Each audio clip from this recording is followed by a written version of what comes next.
আর এই আওয়াজে সেই কাঁচের জার ভেঙে ডাইনি ছাড়া পেয়ে যায়। এই পচা দুর্গন্ধযুক্ত গ্যাসে আগুন দপ করে জ্বলে ওঠে, তাতে তান্ত্রিক জ্বলে যায়। তারপর আরে বাপরে, আমি তো পুড়ে গেলাম রে। আরে কি দুর্গন্ধ! আমি এখান থেকে তান্ত্রিক তো পালিয়ে গেল। তখন ডাইনি চাঁদের কাছে এসে বলে, আজ তোমার জন্যই ওই দুষ্ট তান্ত্রিকের হাত থেকে আমি রেহাই পেয়েছি। বলো তোমার কি চাই? চাঁদ খুবই মোটা, কালো আর একটু বুদ্ধু ছেলে ছিল। ও তো সারা দিন শুধু বসে মিষ্টি, কলা, ভাত এমন নানান ধরনের খাবার খেয়ে যেত, কিন্তু কোনো কাজটাই ওর দ্বারা ঠিকঠাক করে হতো না। একদিন তার মা কাজ থেকে ফেরার পর, বাবা চাঁদ, ও চাঁদ বাবা, আমাকে এক গ্লাস জল দাও তো সোনা। এই নাও মা দল। আমার সোনার টুকরো ছেলে। কিন্তু চাঁদ ভুল করে জলের বদলে মাকে এক গ্লাস।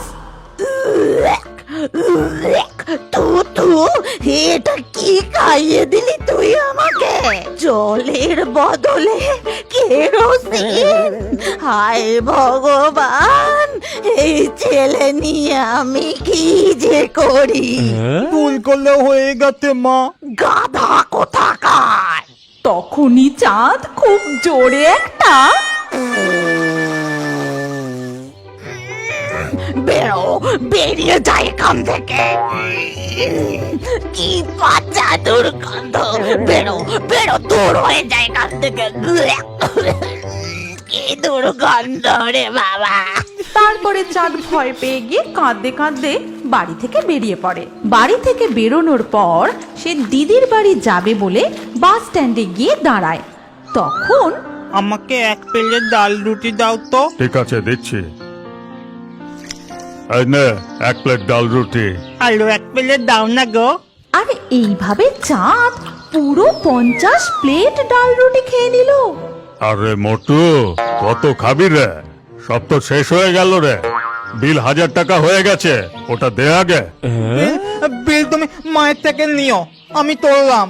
তারপর বাস আসতেই চাঁদ তাতে উঠে বসে সেখান থেকে চলে যায়। তারপর কিছুটা দূর গিয়ে বাস কন্ডাক্টর, এ ভাই, কোথায় যাবি রে? আমি তো বলে তবে দিই নেবে বলবো। আচ্ছা ঠিক আছে, 15 টাকা ভাড়া, ওটা দে। আমার কাছে কোনো টাকা নেই।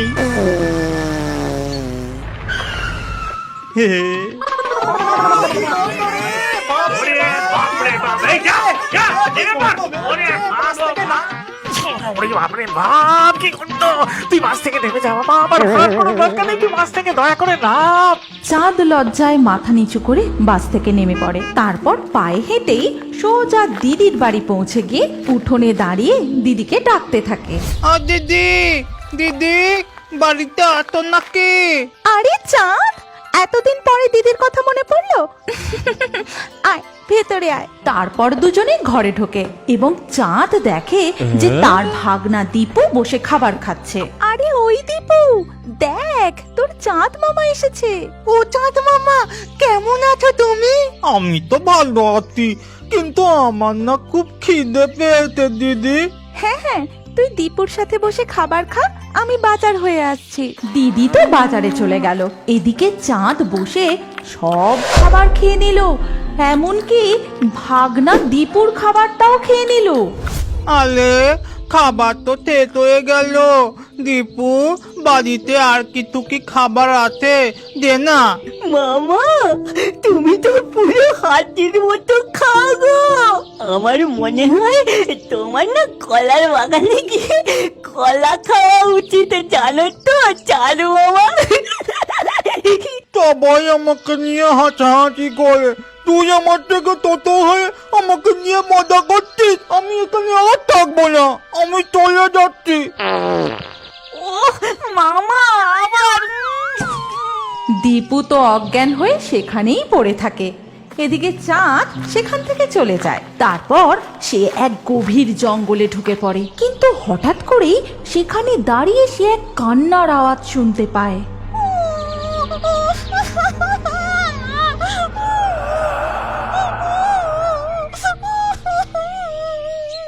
আরে এটা আবার কিসের শব্দ? কেউ কাঁদছে নাকি? আমি ওই দিকটা গিয়ে একবার দেখে আসি। চাঁদ সেই দিকে এগোতে থাকে যেখান থেকে সেই কান্নার আওয়াজটা আসছিল, আর সেখানে পৌঁছে চাঁদ দেখে যে এক ডাইনিকে কাঁচের জারে বন্দি করে তার সামনে বসে রয়েছে এক তান্ত্রিক, আর সেই সামনে বসে জোরে জোরে মন্ত্র পড়ছিল।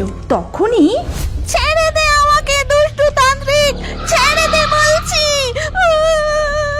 ছেড়ে দে। ওম রিং চামুন্ডায় নমঃ। পট! আগে বল ডাইনি, তুই আমার কথা শুনবি কিনা? না, কখনো না। তুই একটা খুবই বদমাশ তান্ত্রিক। আমি কখনো কোনোদিনও কারোর ক্ষতি করব না, কারোর ঘরে চুরিও করতে যাব না। ছেড়ে দে আমাকে। তোকে তো এই কাজটা করতেই হবে, না হলে আমার এই তন্ত্র সাধনার শক্তি থেকে তোকে কেউ বাঁচাতে পারবে না। আর এই সব দেখে চাঁদ তো খুব ভয় পেয়ে যায়। তখন সে মনে মনে বলে, আরে এই তান্ত্রিক তো খুব বদমাশ। ডাইনিটাকে বন্দি করে নিজের চাকর বানাতে চাইছে। যদি আবার আমাকে দেখতে পেয়ে দেয় তাহলে কি হবে?